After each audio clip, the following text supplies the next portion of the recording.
भ्रमण करने का कारण केवल इतना सा है कि जो जीव कष्ट में है, परेशानी में है, तकलीफ में है, उनके दुख को हरना, उनके कष्ट को हरना।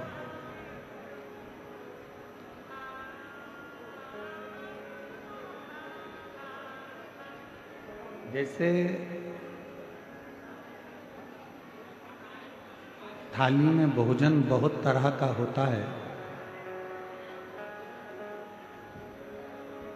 अन्य अन्य तरह का भोजन थाली में रहता है, उसी तरह ये सृष्टि रूपी थाली में सबकी जिंदगी में अलग अलग दुख रहता है।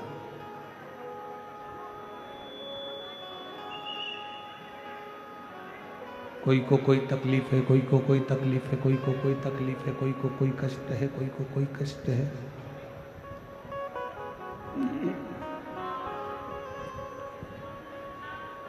हर एक व्यक्ति का दुख, तकलीफ, कष्ट अलग अलग है।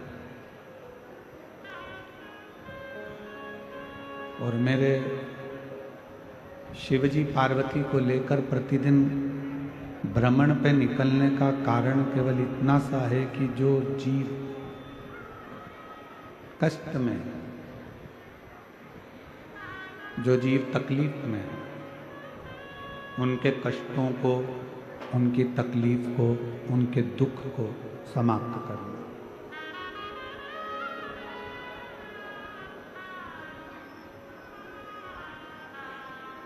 और ये दुख, ये तकलीफ, ये कष्ट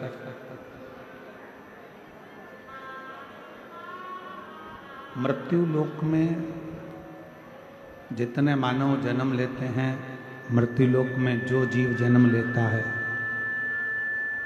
मृत्यु लोक में जो रहने वाला जीव है, चाहे वो जलचर हो, थलचर हो, वायुचर हो या मनुष्य,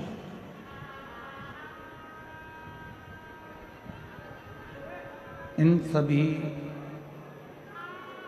जीवों का जितना दुख है, वो सारा दुख भगवान शंकर का शिव अपना मानते हैं। घर में जो बुजुर्ग होते हैं ना, घर में जो बूढ़े होते हैं, बुजुर्ग होते हैं, कोई वृद्ध होते हैं, कोई बुजुर्ग हैं, कोई वृद्ध हैं घर में। मान लो एक बेटे के पास में धन है, दूसरे के पास में नहीं है, तो माता पिता का दिल दुखता है कि ये कमजोर क्यों है।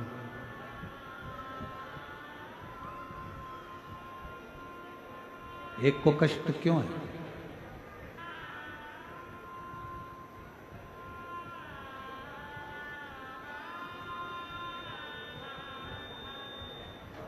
घर का जो बुजुर्ग है, घर का जो बूढ़ा है, घर का जो वृद्ध है, वो सबको एक जैसा देखना चाहता है। किसी के जीवन में कोई तकलीफ ना हो, किसी के जीवन में कोई कष्ट ना हो, किसी के जीवन में कोई दुख ना हो, किसी के जीवन में कोई परेशानी ना हो, सबको एक सम देखना।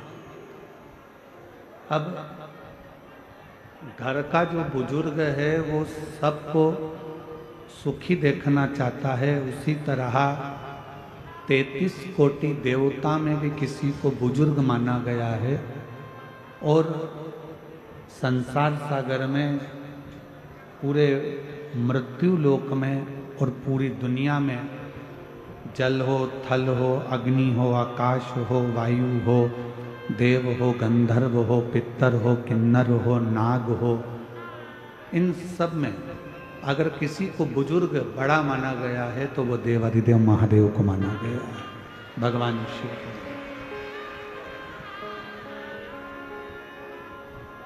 अब जब हमारे घर के बुजुर्ग किसी को दुखी नहीं देख सकते, किसी को तकलीफ में नहीं देख सकते, तो हमारे देवाधिदेव महादेव भगवान शंकर, ओगरदानी, तरकालदर्शी, कैलाशी, अविनाशी क्यों दुखी देखे?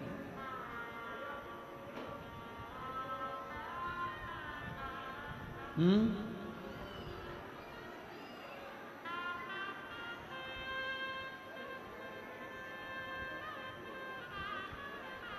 मेरे नारायण, मेरे भगवान श्री हरि, मेरे भगवान शिव, मेरे भगवान शंकर किसी को क्यों दुखी रहे? और मैंने तेरे ही भरोसे बाबा, तेरे ही भरोसे हवा विच उड़ती जाऊंगी बाबा, दूर हटो छड़ी नाम कटी जाऊंगी। बोले मैं तेरी पतंग शंभो, मैं तेरी पतंग हवा बिच उड़ती जाऊंगी बाबा, डोर हटो छड़ी नाम कटी जाऊंगी। शिव कथा कर रहे हैं। भगवान शंकर का चरित्र कह रहा है कि शिव किसी को दुखी नहीं देखना चाहते।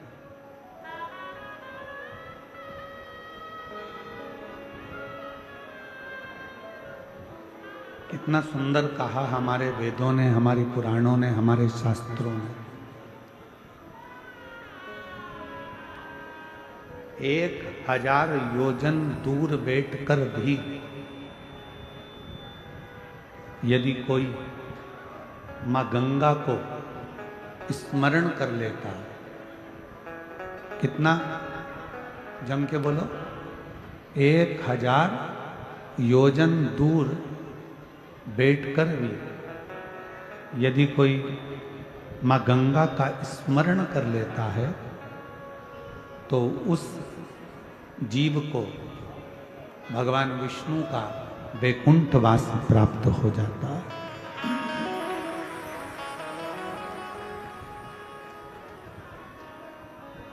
एक 1000 योजन दूर बैठकर मात्र गंगा मां का स्मरण करने पर वैकुंठ का निवास हो जाता है। और शिव महापुराण की कथा कहती है कि संपूर्ण ब्रह्मांड में जल, थल, वायु, आकाश में कहीं पर भी बैठकर मात्र शिव के नाम का स्मरण करने वाले को दूसरी बार पृथ्वी पर जन्म नहीं लेना पड़ता। दूसरी बार उसका जन्म नहीं होता, मृत्यु लोक में वो बार बार आता नहीं।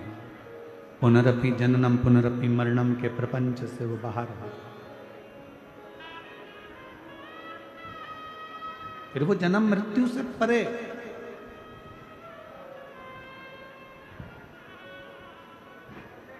श्री शिवाय नमस्तुभ्यं,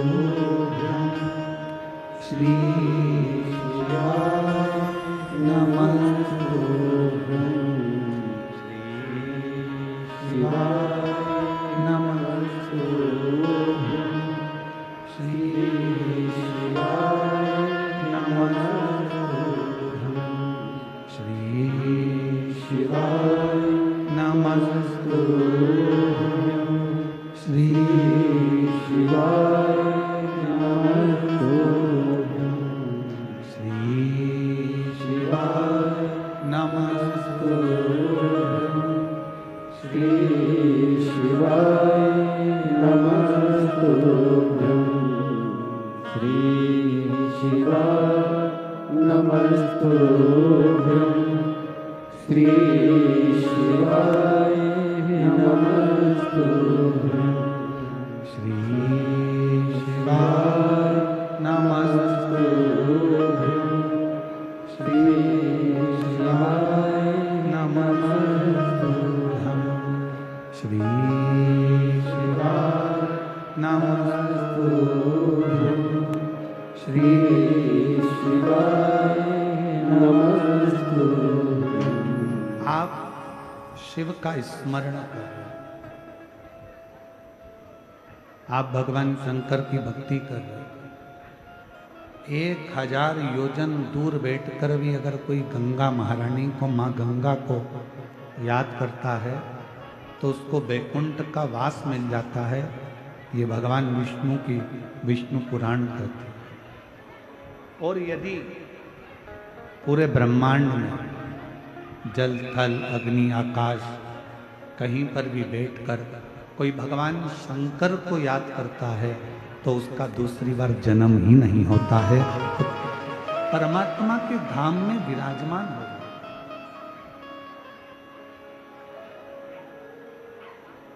अब जरा विचार करो कि शिव नाम लेने में कितना कितना फल है। क्यों भगवान राम जी नमः शिवाय नमः शिवाय ओम नमः शिवाय ओम नमः शिवाय जपते रहे? क्यों भगवान कृष्ण शिव नाम लेते रहे, ओम नमः शिवाय ओम नमः शिवाय ओम नमः शिवाय जपते रहे? क्यों? किस लिए?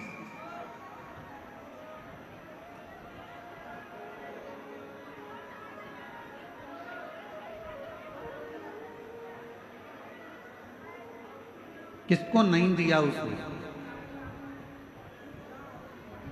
बस जिसने अपने जीवन में मेहनत को छोड़ा नहीं है, अपने परिश्रम को छोड़ा नहीं है, भगवान ने उसको कभी छोड़ा नहीं, उसका हाथ पकड़कर उसको आगे बढ़ा दिया। एक ही नाम के ढेर सारे लोग पृथ्वी पर रहते हैं। अमित नाम देखा जाए तो अमित अमित अमित अमित ढेर मिलेंगे। विमला नाम देखा जाए तो विमला विमला विमला ढेर मिलेंगे। रघुवीर रघुवीर रघुवीर नाम के ढेर सारे हैं। कमलेश कमलेश कमलेश नाम के ढेर सारे हैं। एक नाम के ढेर सारे लोग रहते हैं, बहुत सारे लोग रहते हैं एक ही नाम के। फिर व्यक्ति की पहचान कैसे हो, श्रेष्ठ कैसे हो? कहा एक नाम के ढेर सारे लोग रहते हैं, पर व्यक्ति की रंगत, संगत और मेहनत व्यक्ति को अलग पहचान बना देती है।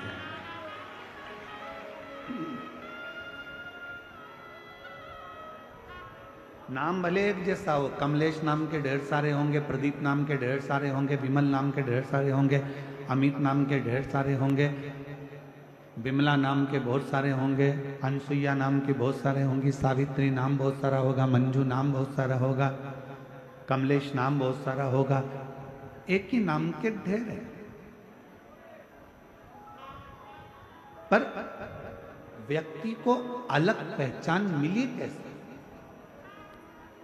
एक उसकी रंगत, एक उसकी संगत और उसकी मेहनत।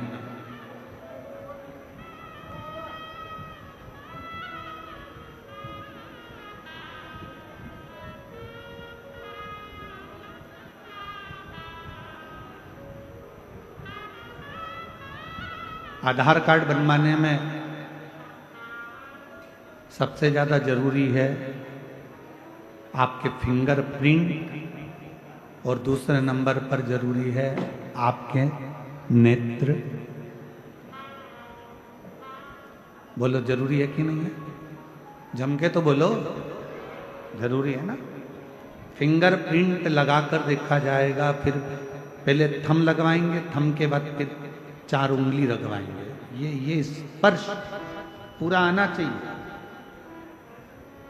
स्पर्श नहीं आता तो वो नेपकिन से पोंछता है, फिर आपका हाथ लगवाता है। लगाओ, ए आई लगा, आई ने फिर हाथ लगाया, फिर उसने देखा कि नहीं आया, फिर पोंछा, फिर फिंगरप्रिंट लिए, फिर आंखों में एक दूरबीन दी, सामने देखना, पूरी आंख खोल के रखना, सामने देखोगे तुम्हारा आधार कार्ड बन जाए।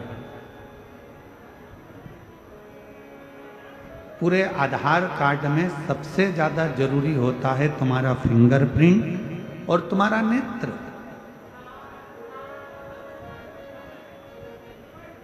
उसी तरह जैसे तुमको पहचानने के लिए तुम्हारा फिंगरप्रिंट और तुम्हारे नेत्र जरूरी है, उसी तरह परमात्मा के बनने के लिए भी तुम्हारी दृष्टि और तुम्हारे हाथ से करी गई सेवा बहुत जरूरी है।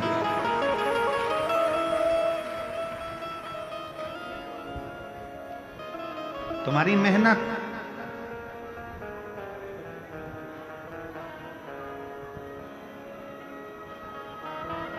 तुम्हारी संगत और तुम्हारी रंगत, ये बहुत जरूरी है। आप कितनी मेहनत कर रहे हो?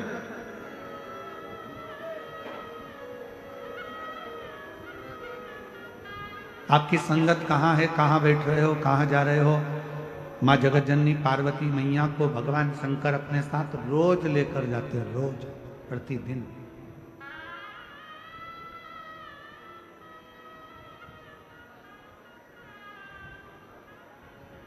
अब किस माता लक्ष्मी ने भी पूछा एक बार, मां ब्रह्माणी ने ब्रह्मा जी से पूछा, इंद्राणी ने इंद्र से पूछा,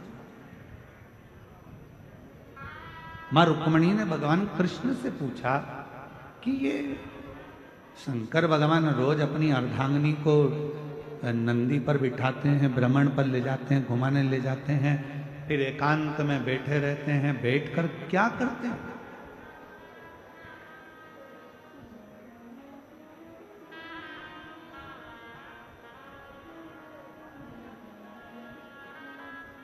जब पति और पत्नी भ्रमण पर जाएं, घूमने के लिए जाएं और कहीं ऐसा मौका मिले कि तुम एकांत में बैठे हो, तो शिव महापुराण की कथा कहती है शंकर पार्वती जैसा एक ज्ञान प्रकट करने का प्रयास है।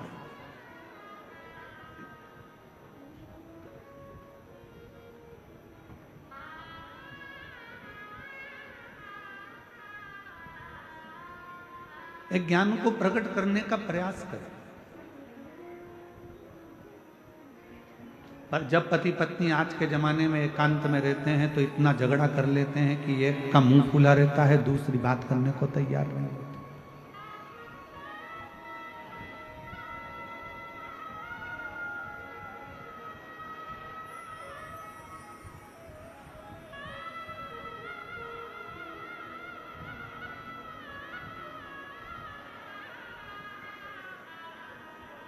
सत्संग, संकीर्तन, स्मरण जीवन का सुख है। और शंभु शरण पड़ी मांगो घड़ी रे घड़ी, दुख काटो दया करी दर्शन शरण पड़ी मांगो घड़ी रे घड़ी, दुख काटो दया करी दर्शन आपो। शिव पार्वती रोज भ्रमण करते हैं, एकांत में जाकर बैठ जाते हैं, थोड़ी सी हरि चर्चा उनके बीच में होती है, थोड़ा सत्संग उनके बीच में होता है, थोड़ा संकीर्तन उनके बीच में होता है, थोड़ा भजन उनके बीच में होता है।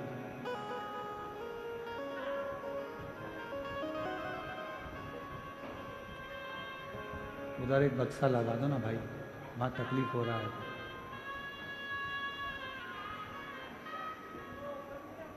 हरि सत्संग, हरि भजन शंकर भगवान और मां पार्वती के बीच में निरंतर होता है, निरंतर। आप में से कितने पति पत्नी बैठे हैं जो रोज प्रतिदिन कम से कम 10 से 15 मिनट सत्संग करते हो, दोनों बैठकर भगवान की बातें करते हो। सब एक दूसरे का मुंह देख रहे हो। थोड़ा डाउन।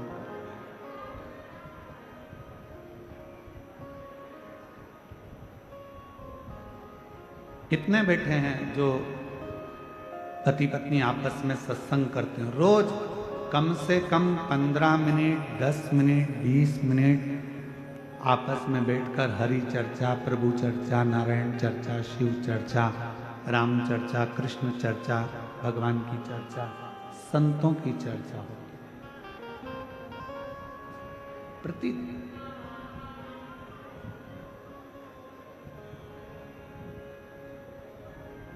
बहुत कठिन है। हफ्ते में 1-2 बार हो जाए तो हो जाए।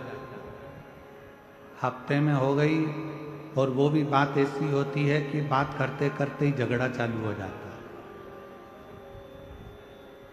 क्योंकि दोनों एक मत के मिलते ही नहीं। एक शंकर जी की चेली तो एक दूसरे का चेला।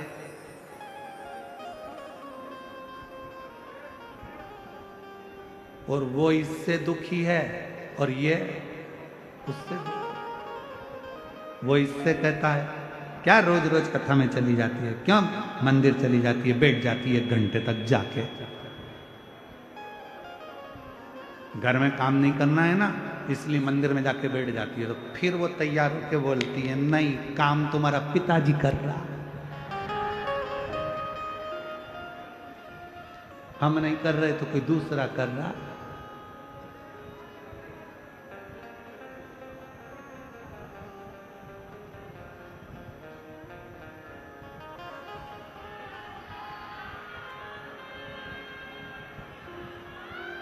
क्या बात है?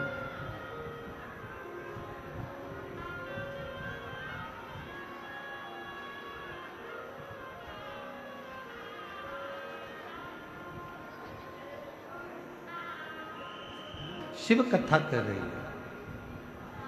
भगवान शंकर का संवाद कर रहा है, शिव महापुराण की कथा कर रही है, शिव तत्व कर रहा है।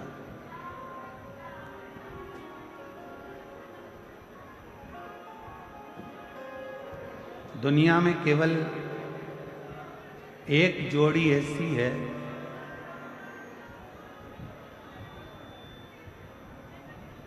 जो एक चले जाने पर दूसरे का अस्तित्व ही खत्म हो जाता है। दुनिया में एक जोड़ी ऐसी है जिसके एक के चले जाने पर दूसरे का अस्तित्व पूरा की पूरा खत्म हो जाता है। वो कौन सी जोड़ी है?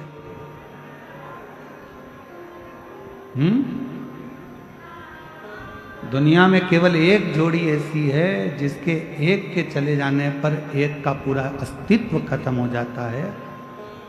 वो जोड़ी है चप्पल की जोड़ी।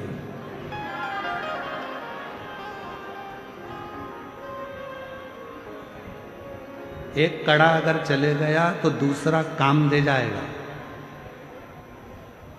एक रुपट्टा कहीं चले गया तो दूसरा रुपट्टा काम दे जाएगा।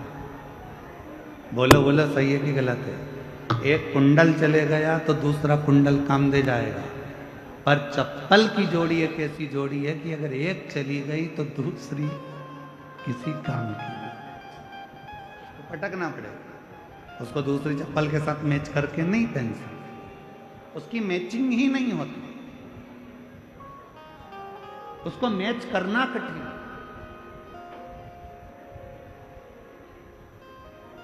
शिव पुराण यही कहती है, शिव महापुराण की कथा यही वर्णन करती है।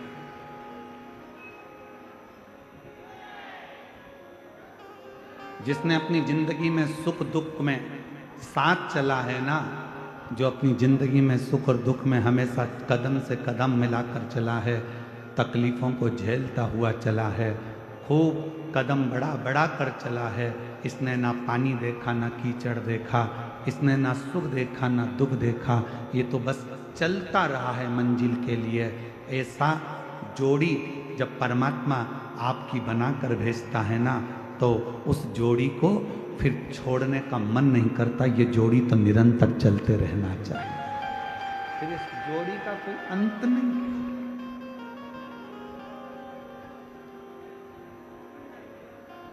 और मेरे शंभू,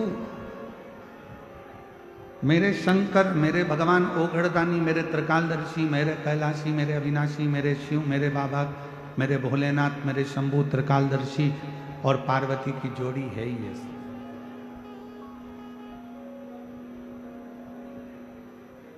एकांत में बैठे हैं, भगवान का भजन कर रहे हैं, स्मरण कर रहे हैं, संकीर्तन कर रहे हैं, मंत्र जाप कर रहे हैं, नाम जाप कर रहे हैं, नाम स्मरण कर रहे हैं।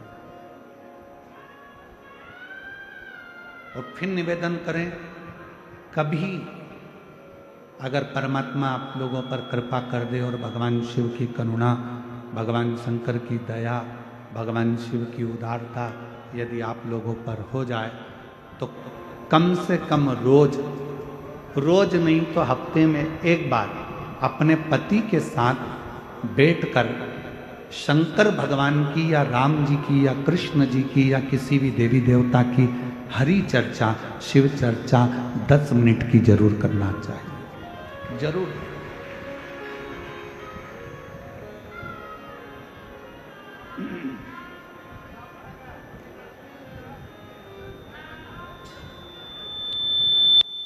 वो शिव चर्चा का करना जरूर। वो कहते हैं ना,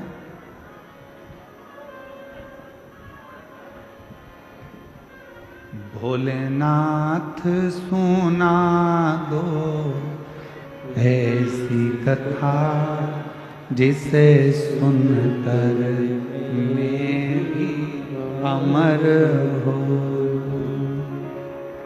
मेरे बाबा सुना दो ऐसी कथा जिसे सुनकर मैं भी अमर हो। जिस कथा को सुना था मीरा ने, जिस कथा को सुना था मीरा ने, जिस कथा को सुना था कर्मा ने, जिस कथा सुना था कर्मा ने, भोलेनाथ सुना दो ऐसी कथा जिसे सुनकर मैं भी अमर हो। मेरे बाबा सुना दो ऐसी कथा जिसे सुनकर मैं भी अमर हो। एक कथा मेरे जीवन में ऐसी सुना दो जिसको सुनकर मैं अमर हो जाऊं। आपको मालूम है,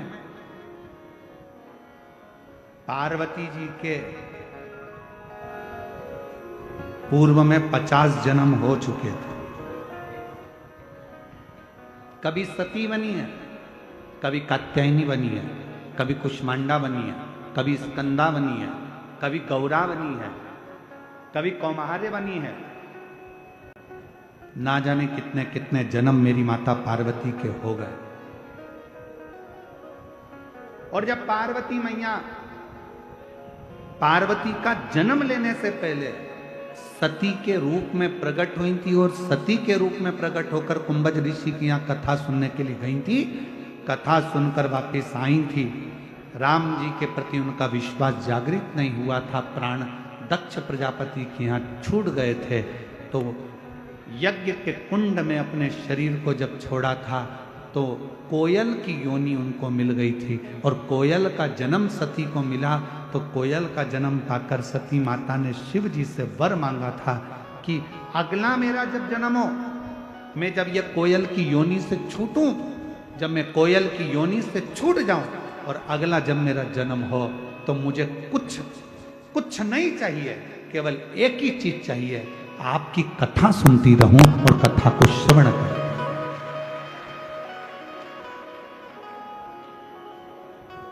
हनुमान जी ने क्या मांगा राम जी से?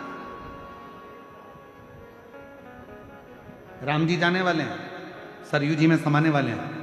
हनुमान जी ने हाथ जोड़कर राम जी से कहा, जाते जाते मुझे कुछ दोगे नहीं? राम जी प्रसन्न होकर बोले, तूने आज तक मांगा ही नहीं। केवट ने मांगा, केवट को दिया। विभीषण ने मांगा, विभीषण को दिया। सुग्रीव ने मांगा, सुग्रीव को दिया। निषाद ने मांगा, निषाद को दिया। तूने कुछ मांगा ही नहीं। मांग, तुझे क्या चाहिए? बोल, तुम्हें क्या चाहिए? हनुमान जी ने कहा, बस इतनी कृपा कर दो, इस संसार सागर में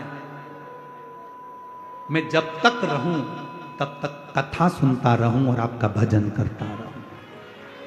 कथा, भजन, कीर्तन करूं, मंत्र जाप करूं। मेरी रुचि आपकी कथा, मेरी रुचि आपकी कथा के अंतर्गत, मेरी रुचि आपकी कथा में लगी रहे, मेरी रुचि आपकी कथा में रहे। आपसे एक प्रश्न करते हैं, उत्तर दीजिएगा।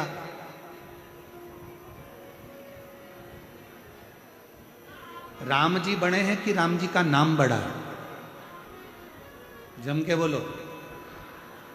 राम जी बड़े कि राम जी का नाम बड़ा? नाम बड़ा। शिव बड़े कि शिव का नाम बड़ा? नाम बड़ा।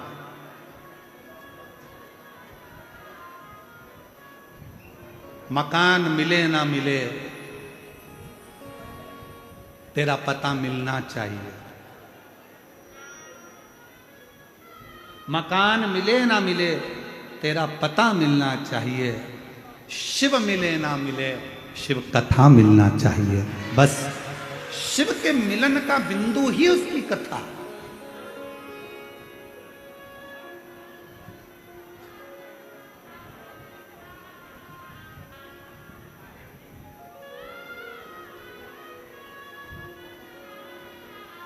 तुम मिले ना मिले, मेरे बाबा तुम मिलो ना मिलो कोई बात नहीं। राम जी तुम मिलो ना मिलो कोई बात नहीं, आपकी कथा मिल जाए। भगवान से बड़ी भगवान की कथा होती है। अगर भगवान नहीं मिल रहा है, शंकर नहीं मिल रहे हैं, राम नहीं मिल रहे हैं, कृष्ण नहीं मिल रहे हैं, मत मिलने दो। आप उनकी कथा को सुनना प्रारंभ कर दो। क्यों? क्योंकि राम जी ने भी शबरी अम्बा को कहा था, प्रथम भक्ति संतन कर संगा, और दूसरी रति मम कथा प्रसंगा। संतों का सानिध्य कर, कथा सुन, कथा सुनती रहेगी। और सुन सबरी, तूने मातंग बाबा के कहने पर कथा सुनना प्रारंभ करी, मातंग ऋषि से राम की चर्चा करना प्रारंभ करी, कथा सुनती रही, कथा का मनन चिंतन करती रही, तो एक दिन राम को तेरे दरवाजे पर आना पड़ा। उसी तरह जब हम कथा श्रवण करते रहते हैं, कथा को सुनते रहते हैं, कथा सुनते रहते हैं, तो एक दिन मेरा शंकर तुम्हारे दरवाजे पर तुम्हारा दुख हरने के लिए आ ही जाता है, तकलीफ हरने के लिए आ ही जाता है।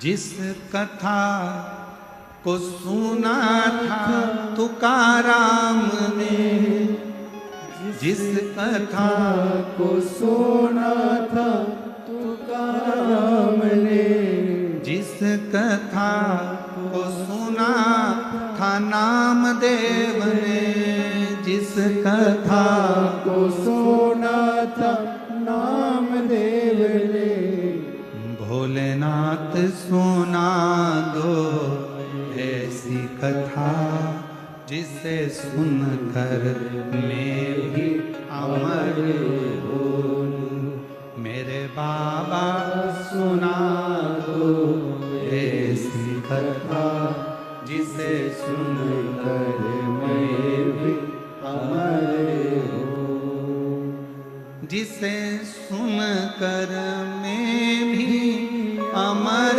होऊं, जिसे सुनकर मैं भी अमर होऊं। डमरू वाले सुना दो ऐसी कथा, जिसे सुनकर मैं भी अमर होऊं। पार्वती जी का जन्म हुआ ही इसलिए है कि उनको कथा सुनना है, कथा श्रवण करना। काशी ले गए शिव जी कथा सुनाने, अमरनाथ जी की गुफा में ले गए शिव जी पार्वती को कथा सुनाने। एक एक संत, गुरु, सतगुरु, ऋषि, तपस्वी, साधक, उपासक, जितने संत हैं, साधु हैं, सन्यासी हैं, तपस्वी हैं, साधक हैं, उपासक हैं, उनके पास ले गए शिव जी कथा श्रवण करने, केवल कथा सुनो।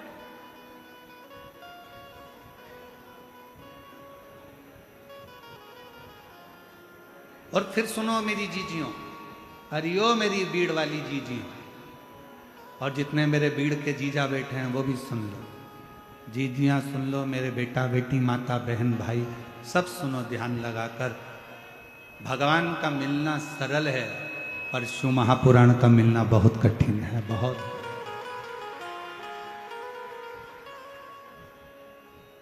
भगवान तो भजा तुमने और परमात्मा मिल जाता है, पर शिव पुराण के लिए तो तुम्हें सवेरे घर से निकलना पड़ता है 6-7 बजे, तब पहुंचना पड़ता है 9 बजे चाकरवाड़ी। चाकरवाड़ी में दर्शन करके फिर टेंशन रहता है, कहाँ बैठूंगी, चिंता, और टेंशन लेके फिर जगह ढूंढती है। जगह भी ढूंढे तो मालूम पड़े इधर बैठूं, उधर बैठूं, उधर बैठूं, उधर बैठूं, सब दूर ढूंढा के तब जाकर कहीं जगह मिलती है। और मिल भी गई तो ऊपर वाला तेरे को नहीं छोड़ता, थोड़ी देर में जल वृष्टि कर देता है तो फिर अंदर भरना पड़ता, खस करिए,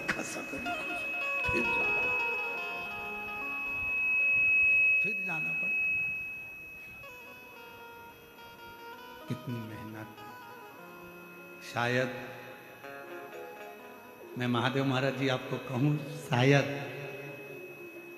पूरी दुनिया की केवल एक ही कथा ऐसी होती है, शिव पुराण, जिसको बड़ी मेहनत कर कर सुनना पड़ता है, बहुत मेहनत। अभी हम गाड़ी में आ रहे थे तो महादेव महाराज जी कह रहे थे बड़े भाव से, गुरु जी कल कोई कह रहा था महाराज जी कि 10-10, 12-12 किलोमीटर लंबा ट्रैफिक जाम रहता है, और 2 से 3 किलोमीटर दूर पार्किंग होती है, वहां से भक्तों को पैदल यहाँ आना पड़ता है। अब बताओ, इतनी तुम्हारा रिश्तेदार तुम्हारे यहाँ शादी का निमंत्रण देता है, 500 रुपये आने का 500 जाने का देता है, तुम्हारी शादी में विदाई में साड़ी देता है, मिठाई का डब्बा देता है, तो तुम उसके यहाँ नहीं जाते। वहीं गाड़ी खड़ी करोगे शादी के गार्डन के सामने, जानते नहीं हो बुआ हूं लड़के की, ये फूफा है, मैं मामी, ये मामा है। गाड़ी बिल्कुल गार्डन के अंदर चाहिए, गार्डन के अंदर। पर मेरा भोलेनाथ जैसे कैलाश पर अगर कोई आता है तो उसको पहले दूर, जैसे लंका का राजा रावण अपने पुष्पक विमान में बैठकर जा रहा था और जाते जाते पूरे धामों में घूम लिया, पर उसका पुष्पक विमान नहीं रुका। जब कैलाश आया तो रावण का पुष्पक विमान भी आगे नहीं बढ़ पाया, ट्रैफिक में फंस गया। ट्रैफिक में पुष्पक विमान फंस गया था। रावण ने पूरी दम लगा दी, पूरी मेहनत लगा दी और कैलाश पर से विमान को उड़ाने लगा, नहीं उड़ा। आखिरी में विमान क्षतिग्रस्त होकर पुष्पक विमान जमीन पर गिर गया। जब रावण का विमान जमीन पर गिरा, रावण क्रोध में लाल हो गया, ये कैसे गिर सकता है, मेरा विमान है, कैसे आ गया। सामने नंदी बैठा था, मुस्कुरा दिया नंदी। नंदी ने कहा, लंकाधिपति ये शिव का धाम है, यहां थोड़ा पैदल चलना पड़ता है, तब जाकर सोने की लंका मिल जाती है। ये शिव का धाम है, जहां पैदल चलना पड़ेगा तो सोने की लंका मिल जाएगी। आज भी इतिहास शास्त्र हमारा साक्षी है कि कैलाश पर्वत पर कोई विमान उड़कर नहीं जाता है, आज भी कैलाश पर्वत को लांगा नहीं जाता है। और आज भी शास्त्र हमारे सम्मुख में वर्णन करता है कि भगवान शंकर के धाम, अगर तुमको लगता है कि मंदिर इतनी दूर है, उससे कम से कम 50 कदम दूर पर गाड़ी को रोक दो और पैदल पैदल शिव का नाम लेकर उसके दरवाजे तक जाना। खाली लौट कर नहीं आओगे, भरी झोली लेकर आओगे। लंका पति रावण को गुस्सा आ गया। आखिरी में उसने सोच लिया कि इस कैलाश पर्वत को उठाकर फेंक दूंगा। उठाया कैलाश पर्वत को और दम लगाने लगा उस कैलाश पर्वत को कि मेरा पुष्पक विमान नीचे उतर गया, मेरा पुष्पक विमान क्षतिग्रस्त हो गया। उठाने लगा, हाथ फंस गए उस कैलाश पर्वत के नीचे। चीख पड़ा, चिंगाड़ पड़ा, चिल्लाने लगा।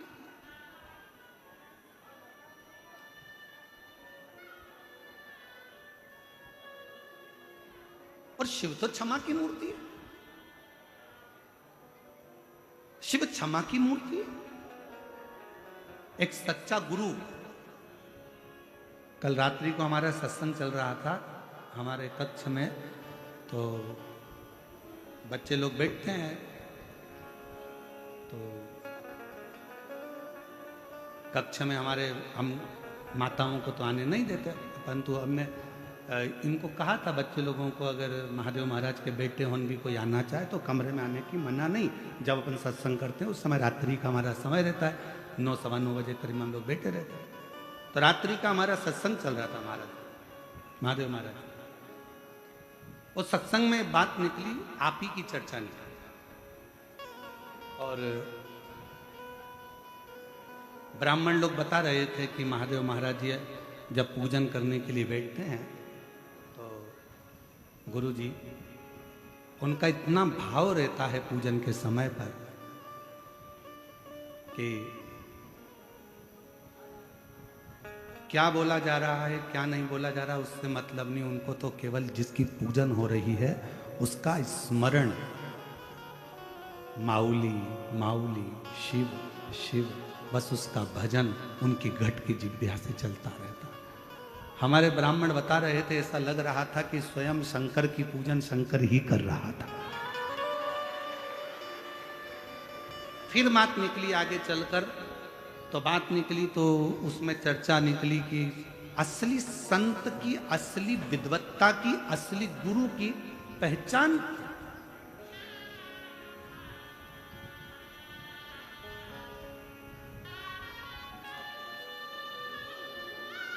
हमारे बीच में जिन्होंने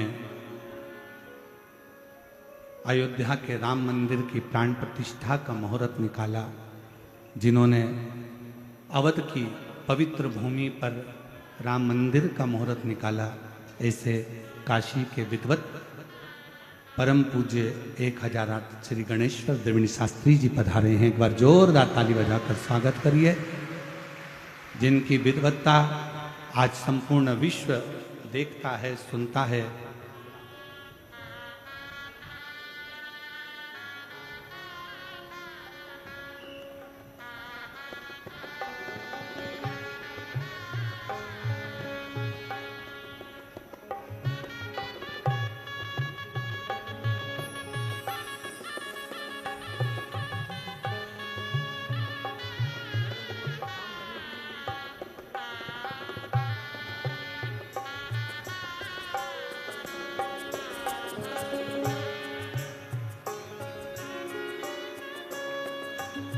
एक बार जोरदार ताली बजाकर आप सभी का स्वागत, वंदन, अभिनंदन।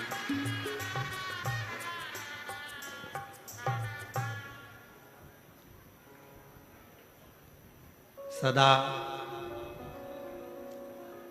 आपके रूप में आज शिव महापुराण में आपका आगमन, ऐसा लगता है स्वयं मेरे काशी के विश्वनाथ आकर विराजमान हुए हैं।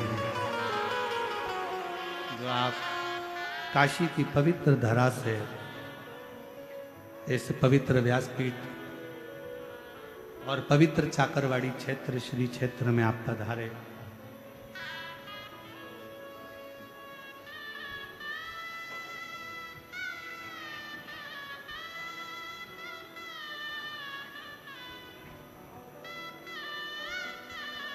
जब हमारे भारत की भूमि के माननीय प्रधानमंत्री जी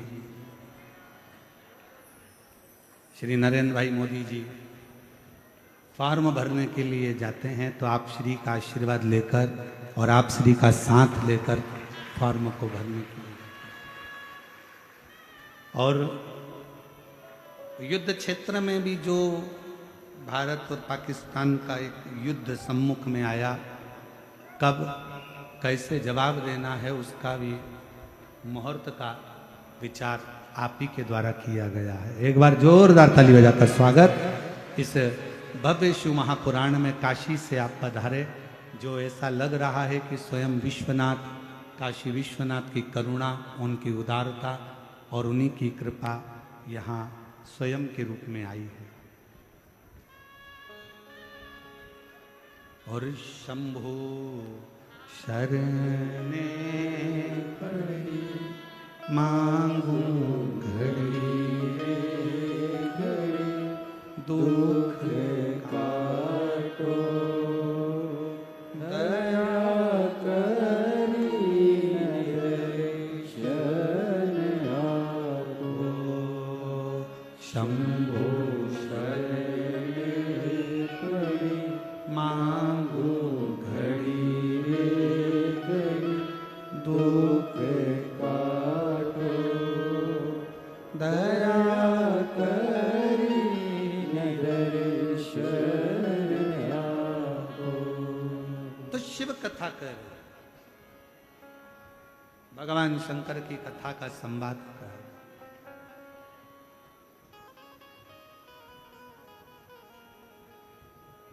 विमान बढ़ता नहीं, रावण को क्रोध आ गया,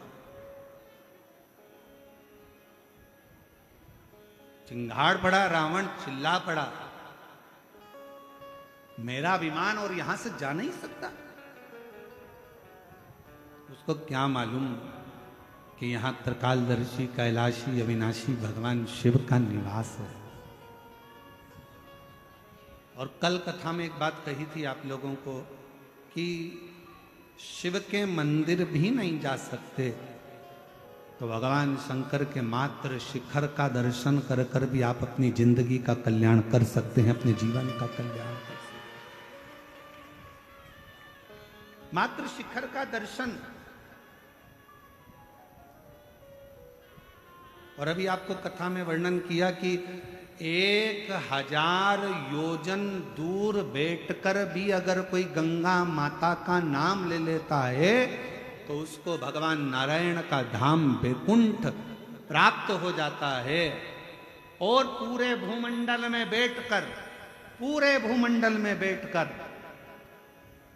कहीं पर भी अगर शिव का नाम, विश्वनाथ का नाम, मेरे भगवान शंकर की काशी विश्वनाथ का, मेरे शिव का नाम अगर ले लिया जाता है तो उसका अगला जन्म मृत्यु लोक में होता ही नहीं, होता ही।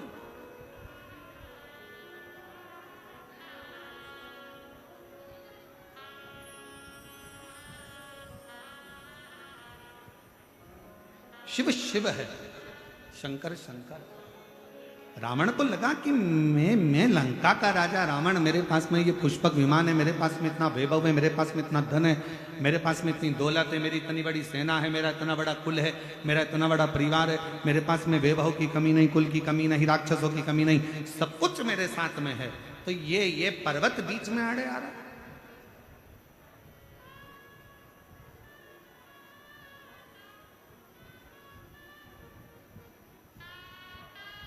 और ये पर्वत अगर बीच में आड़े आ रहा है तो इसकी श्रेष्ठता क्या? उठाना चाहा, नहीं उठा। समझ में आ गया कि गलती हो। शिव महापुराण की कथा में कल हम वर्णन कर रहे थे सत्संग का, तो उसमें बात निकली कि जितनी सरलता, जितनी सहजता, जितनी विनम्रता आपके अंतर्गत होगी, उतना परमात्मा आपके करीब में आता चलेगा, शिव तत्व आपके भीतर समाता चलेगा।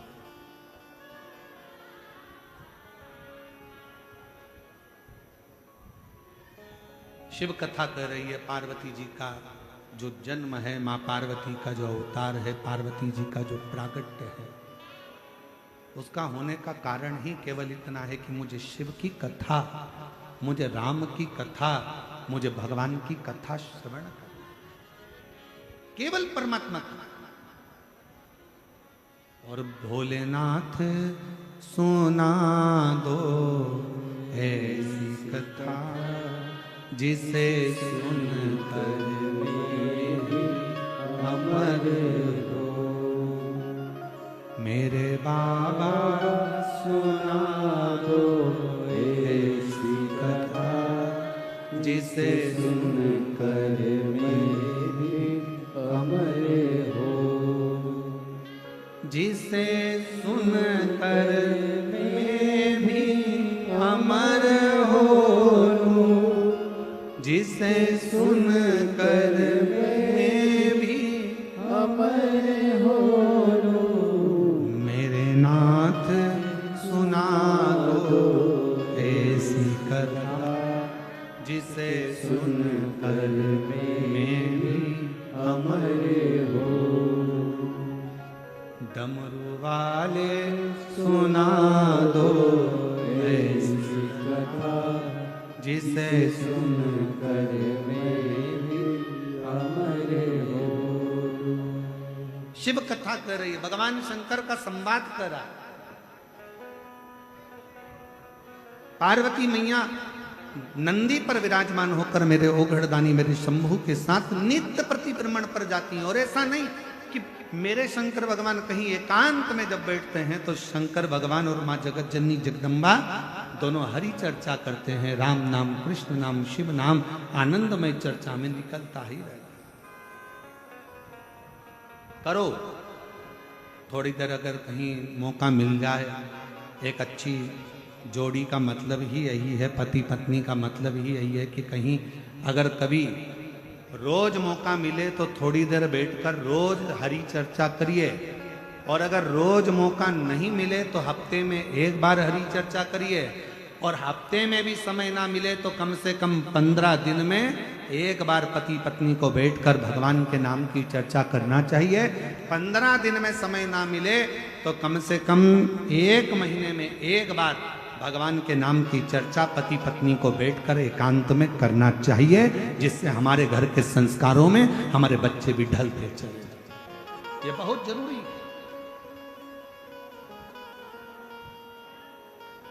ये उसी तरह है जैसे वक्त अच्छा ना चले तो खूब मेहनत करो। वक्त अच्छा नहीं चल रहा है ना, मेहनत करना चालू कर दो, अच्छी खूब दम से मेहनत करो। मेरा समय अच्छा नहीं चल रहा है, थोड़ी मेहनत ज्यादा करूंगा, जरूर मेरा बाबा साथ देगा। और जिसने मेहनत करी वो कभी हारा नहीं है, जिंदगी में आगे ही बढ़ता चलेगा। वक्त अच्छा ना चले तो थोड़ी मेहनत ज्यादा करो, मेहनत परिश्रम ज्यादा करो, कर्म ज्यादा करो। और जब वक्त अच्छा चले, बहुत अच्छा अगर तुम्हारा वक्त चल रहा है तो जो दुखी हैं उनकी सहायता करो, उनको आगे बढ़ाने का प्रयास करो।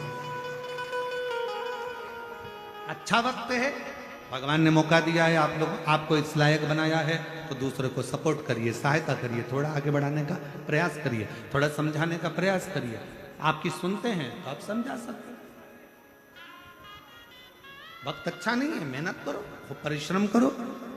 पर मेहनत भी ऐसी, परिश्रम भी ऐसा, उसमें किसी को हमारे द्वारा, हमारी वाणी के द्वारा, हमारे शब्दों के द्वारा, अपने तन के द्वारा, अपने शरीर के द्वारा, अपने विचारों के द्वारा, अपने मन के द्वारा, अपनी दृष्टि के द्वारा, अपनी काया के द्वारा किसी को कष्ट ना हो। फिर वही वाली बात आ गई, मत बुरे कर्म कर वरना पछताएगा, भगवान की आंखों से तू बच नहीं पाएगा, तू बच नहीं पाएगा। अरे ओ अज्ञानी मत कर नादानी, तेरे कर्म का फल भी तू ही पाएगा, जैसा किया तूने तेरे आगे आएगा। मत बुरे कर्म कर बंदे वरना पछताएगा, भगवान की आंखों से तू बच नहीं पाएगा, तू बच नहीं पाएगा। अरे ओ अज्ञानी मत कर नादानी, अरे ओ अज्ञानी मत कर नादान। अच्छा समय मिले तो खूब भगवान ने मौका दिया है, वैभव दिया, धन दिया, दौलत दी, सत्ता दिया, तुम्हें ज्ञान दिया, तुम्हें विद्वत्ता दी, तो अच्छा वक्त अगर परमात्मा ने दिया है तो उसको समर्पित करो दीनहीन की सेवा में।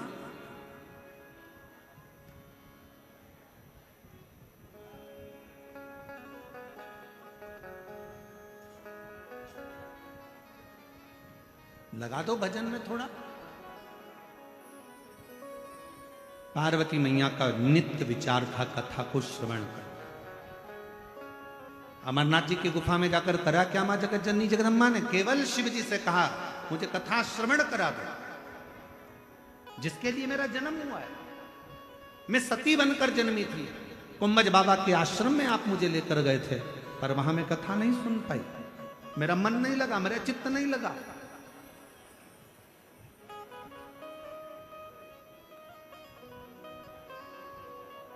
मेरा मन मेरा चित्त कथा में नहीं लगता है, इसलिए मैं आते आते भी राम जी की परीक्षा ले ली।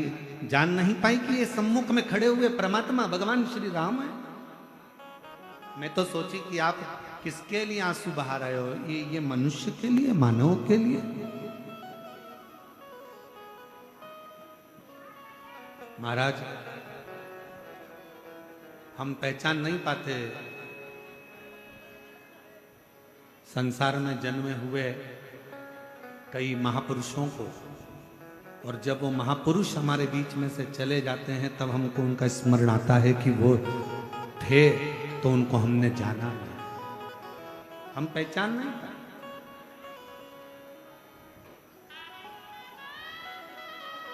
कुछ मौका लगा है प्राप्त।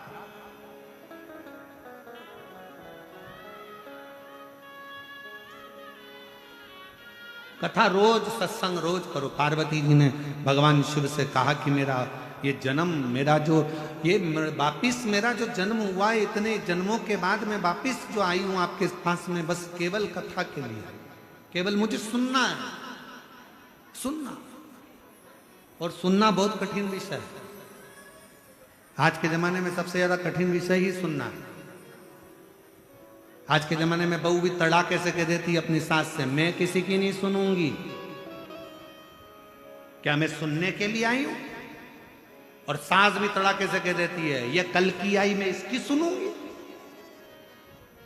बहू कह देती है मैं किसी की नहीं सुनूंगी, सास कह देती है मैं ये कल की आई इसकी सुनूंगी। बेटा कह देता है पापा मुझे तुम्हारी नहीं सुननी। बाप कह देता है मैंने तुझे पैदा करा है, मैं तेरी नहीं सुनूंगा।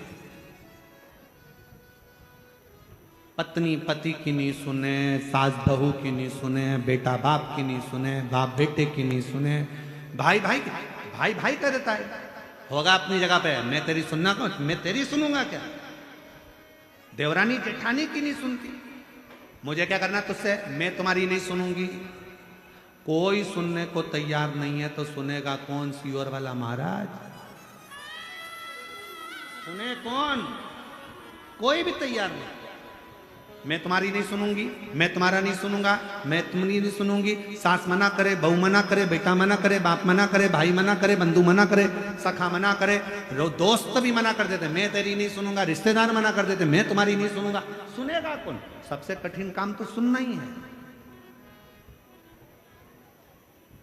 और पार्वती जी ने वही कहा कि भोलेनाथ सुना दो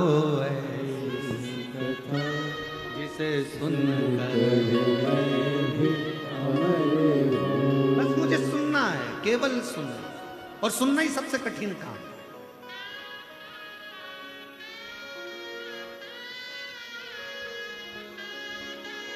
भगवान राम जी ने भी कहा ना सबरी को कि बस सुन ले।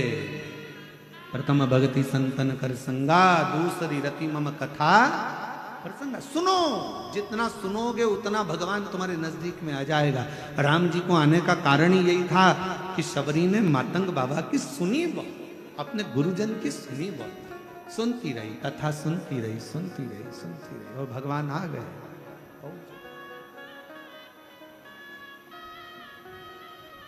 सबसे कठिन विषय है सुनना।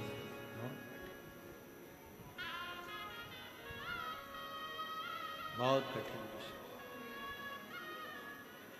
और उसमें भी जब कोई हरि चर्चा हो, शिव चर्चा हो, राम चर्चा हो, प्रभु की चर्चा हो, तो वो सुनना और कठिन, बहुत कठिन।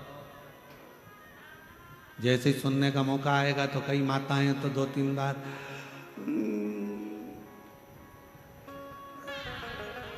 बहुत कठिन है सुनना, बहुत। पर पार्वती मैया एकदम जागरूक होकर एकदम प्रभु कथा सुनना नहीं, ठीक है।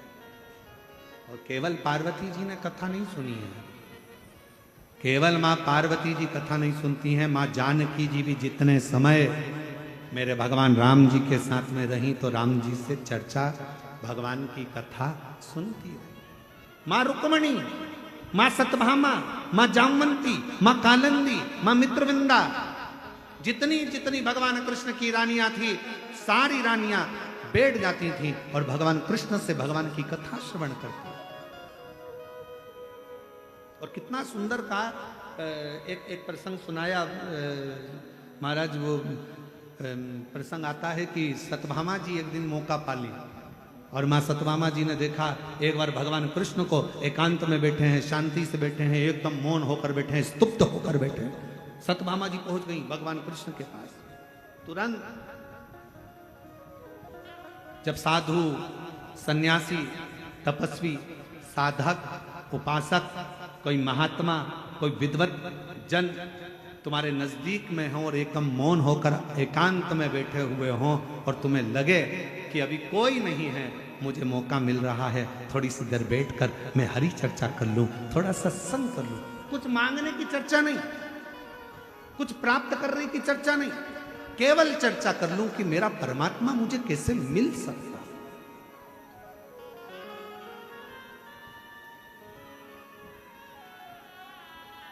मुझे मेरा भगवान कैसे मिल सकता है, बस वो मुझे मिल जाए, वो मुझे प्राप्त हो जाए। सतमामा जी ने विचार करा कि आज भगवान कृष्ण एकदम मौन होकर बैठे हैं, शांति से बैठे हैं, चुप बैठे हैं। प्रयास करती हूँ कि मैं थोड़ी देर जाकर उनसे चर्चा करती हूँ कि मैं कुछ सत्संग कर लेती हूँ। और सतमामा जी ने देखा ना रुक्मणी जी थी, ना मित्रवृंदा थी, ना लक्ष्मणा थी, कोई नहीं थी, ना जामवंती, कोई। और पहुंच गई मां सतभामा। भगवान बैठे थे, बस कथा ऐसी उपजती है, कथा ऐसी उपजती।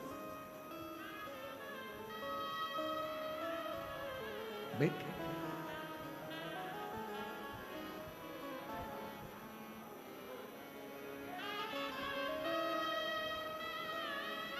भगवान ने सतभामा जी को देखा,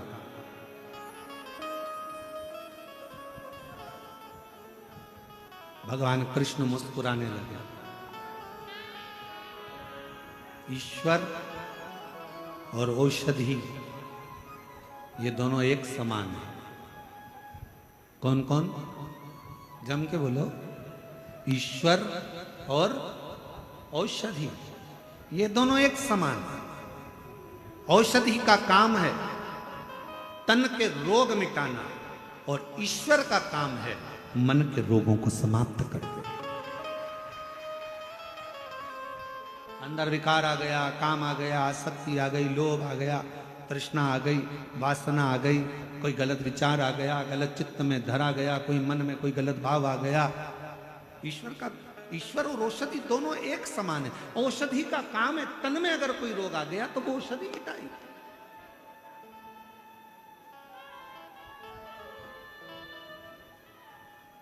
और ईश्वर का काम है मन में अगर कोई रोग आ गया, कोई मन में खलबली मची हुई है, होगा कि नहीं होगा, कैसे होगा, कहां से होगा, क्या होगा, कैसे होगा।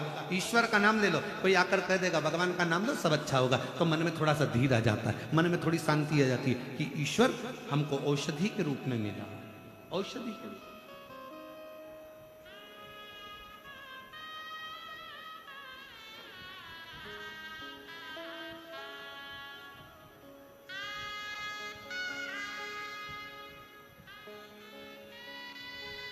बस उस शिव नाम में भगवान कृष्ण के पास पहुंच गई सतभामा जी, बैठ गई।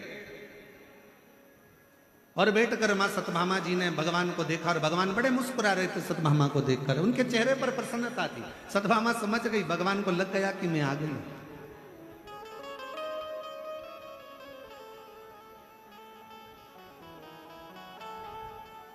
एक असली साधु संत तपस्वी की पहचान ही यही है। सामने खड़े हुए व्यक्ति का चेहरा देखकर वो जान जाते हैं कि इसको चाह क्या है, क्या चाह, इसके अंदर कितनी परमात्मा से मिलने की एक जिज्ञासा, एक ललकता इसके भीतर उत्पन्न हो, कितनी। और मेरे भोले तेरा सहारा है, मेरे भोले तेरा सहारा है, मेरी नैया का तू किनारा है, मेरी नैया का तू किनारा है, मेरे बाबा तुझे पुकारा है, मेरे बाबा तुझे पुकारा है, मेरी नैया का तू किनारा है, मेरी नैया का तू किनारा है। बस उसको पाने की लगता माँ भगवान कृष्ण मुस्कुरा दिए, सतमामा आकर बेटी उसको देखे, सतमामा जी समझ गई भगवान ने मुझे देख लिया, बस इतना जान गई। और भगवान कृष्ण मुस्कुरा कर बोले, सतमामा मैं जानता हूं तुम मेरे पास क्यों आई, किस लिए आई। क्यों प्रभु आप जानते हैं? हाँ पूछो, क्या पूछना है तुमको। भगवान कृष्ण से सतभामा जी ने पूछा, मेरे पास में आप जैसे मुझे पति मिले,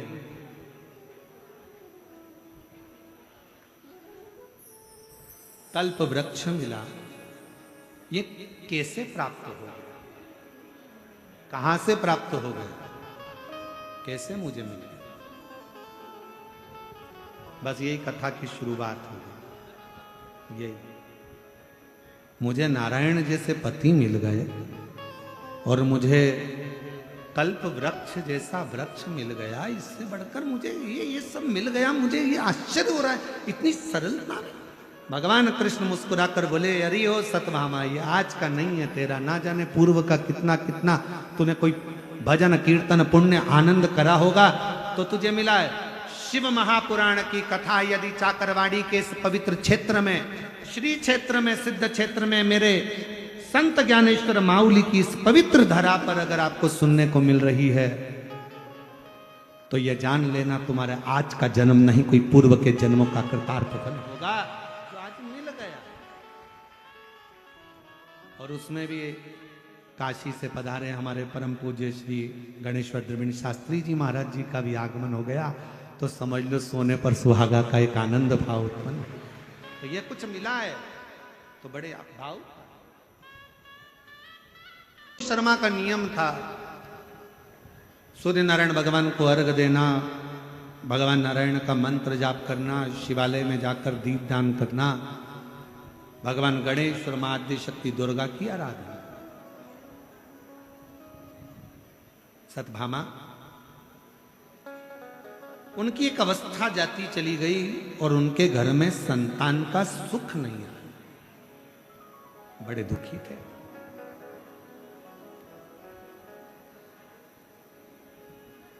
कि मेरे घर में औलाद नहीं, संतान नहीं, संतान का सुख नहीं, क्या होगा, कैसे होगा, क्या करा जाए, बड़े दुखी थे। पर कभी कभी एकांत में बैठकर अपने मन को समझा लेते थे कि जो मेरे शिव की कृपा होगी, जो मेरे नारायण की कृपा होगी, वो मेरे को प्राप्त होगी। एक अवस्था ढलने के बाद में समय के अनुसार देव शर्मा ब्राह्मण के घर में एक बेटी ने जन्म लिया।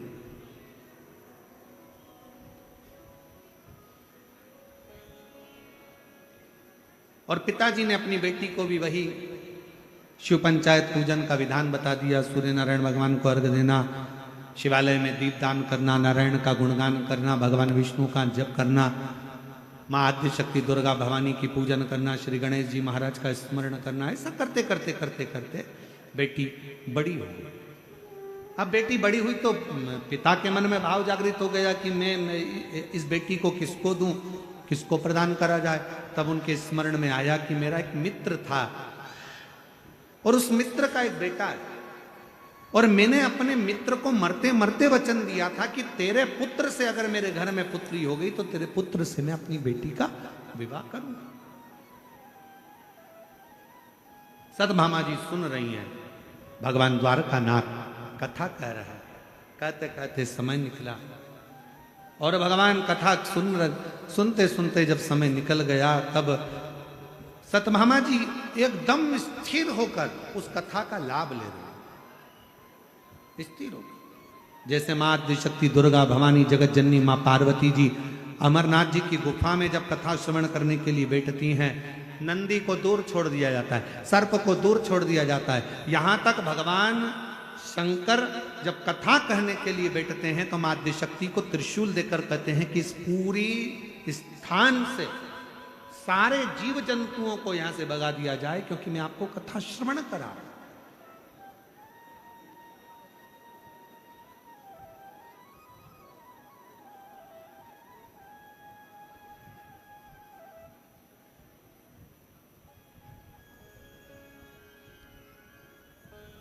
बस उसी तरह पार भगवान कृष्ण कथा कर रहे हैं, सतमामा जी बैठे कथा का लाभ ले रहे हैं। देव शर्मा ब्राह्मण ने विचार करा कि मेरा मित्र जो मर गया है, प्राण छूट गए हैं, उसका एक बेटा है जिसका नाम चंद्र है, उस चंद्र के साथ में अपने बेटी का विवाह कर दूं। समय निकला आया और बेटी का विवाह कर दिया। सतभामा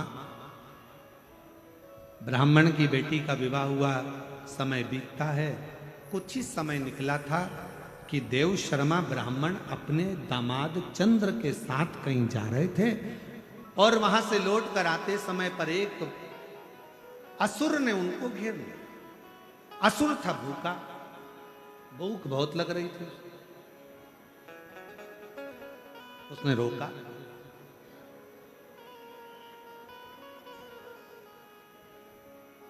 दोनों को पकड़कर वो खा गया।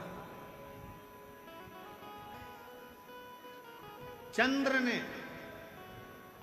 कभी शिव की आराधना नहीं करी। जो देव शर्मा ब्राह्मण के जो दामाद थे उसने कभी शंकर की आराधना नहीं करी, कभी नारायण की आराधना नहीं करी, कभी किसी देवता की आराधना नहीं करी। पर देव शर्मा ब्राह्मण भगवान शिव की भक्ति करता, स्मरण करता, शिवालय में दीपदान करता, भगवान शंकर की आराधना करता, तो वो असुर के खाने पर भी चंद्र देव शर्मा का साथ पकड़ लिया। तो इन दोनों को भगवान बैकुंठ का वास प्राप्त हो गया, बैकुंठ का निवास प्राप्त हो गया। ये दोनों जीव भटके नहीं, परमात्मा के धाम को।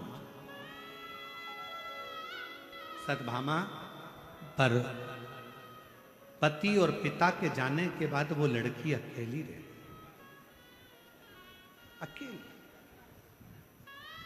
पति और पिता के जाने के बाद वो लड़की अकेली, अकेली। और वो लड़की बिलखने लगी, रोने लगी, बिलाप करने लगी, रोने लगी। और रोते हुए उस लड़की को जब देखा, रहा नहीं गया। गांव के लोगों ने समझाया, तुम्हारे पिता चले गए, तुम्हारे पति चले गया, क्यों दुख मनाती हो? कोई बात नहीं, तुम्हारे पिता जिस शिव की आराधना करते थे, तुम्हारे पिता जो नारायण की आराधना करते थे, माँ जगतजननी की आराधना करते थे, माँ भगवान गणेश की आराधना करते थे, सूर्य की उपासना करते थे, क्यों ना तुम भी तुम्हारे पिता के बतलाए मार्ग पर चलो। जानकर बेटी ने विचार करा, चातुर्मास का 4 महीना मिला था, क्यों ना सावन के इस पवित्र अवसर पर मैं भगवान शिव की आराधना करना प्रारंभ करूं। जैसे जैसे समय बदलेगा, भादो आएगा, कुंवर आएगा, कार्तिक आएगा, मैं दीपदान करूंगी, भगवान की भक्ति करूंगी, नारायण की आराधना करूंगी, उपासना करूंगी।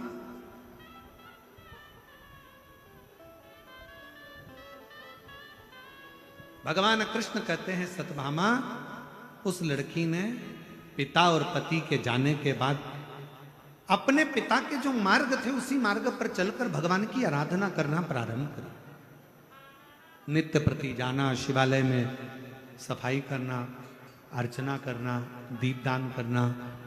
ऐसे बीतते बीतते सावन बीत गया, भादो आ गया, भादो महीने में भगवान नारायण की आराधना करना। कुंवार आ गया, फिर कार्तिक आ गया, कार्तिक में माँ तुलसा महारानी को दीपदान करना, बेलपत्र के वृक्ष के नीचे बुआरी लगा, आंवले के वृक्ष के नीचे बैठकर अखंड जाप करना और भगवान शिव की आराधना, नारायण के मूल मंत्र की आराधना करना। ओम नमो भगवते वासुदेवाय, ओम नमो भगवते आराधना। शिव नाम का स्मरण करती, बेलपत्र के वृक्ष के नीचे बुआरी लगा देती, तुलसा जी में दीप लगा देती, आंवले के वृक्ष के नीचे बैठकर जप किया करती। मौका मिलता तो बेलपत्र के वृक्ष के नीचे बैठकर पंचाक्षर षडाक्षर मंत्र का जप किया करती। नमः शिवाय, ओम नमः शिवाय स्मरण कर। समय बीत गया, चतुर्मास पूर्ण होने वाला था। इतने में स्वयं भगवान नारायण और भगवान विष्णु का मिलन हुआ और मिलन होने पर भगवान नारायण ने भगवान शंकर जी से कहा कि ये आपकी आराधना करती है। शिव जी बोले आराधना तो आपकी भी करती। भगवान नारायण बोले पर मैं वैकुंठ लोक का अधिपति हूं, ब्रह्मा ब्रह्मलोक के अधिपति हैं। भोले बाबा, हे विश्वनाथ, हे शंकर, हे उघड़दानी, आप मृत्यु लोक के अधिपति हो। ब्रह्मा ब्रह्मलोक में रहते हैं, भगवान विष्णु वैकुंठ लोक में रहते हैं, पर मृत्यु लोक का अगर कोई स्वामी है, पृथ्वी का अगर कोई देव है, तो वो देव अधिदेव महादेव। आपको जानना चाहिए, जाकर परीक्षा लेना चाहिए, उसको कुछ फल देना चाहिए।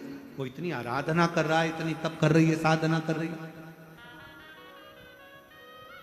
और मेरी जीजियों, ओ मेरी बीड़ की जीजियों, मेरे जीजाओं, मेरी बेटियों, बेटाओं, माताओं, मेरे भाई, मेरे बुजुर्ग, माता पिता तुल्य मेरे भाई बंधु जो बैठे हैं, मैं निवेदन करूं आपसे, आपने अगर दिल से भगवान शंकर के मंदिर में एक लोटा जल चढ़ाया है, आपने दिल से कहीं पर भी बैठकर मेरे विश्वनाथ को, मेरे शंभू को, मेरे शंकर को पुकारा है, मेरा ओघड़दानी कैलाश छोड़कर, काशी छोड़कर तुम्हारा दुख हरने के लिए तुम्हारे दरवाजे पर जरूर पहुंचा।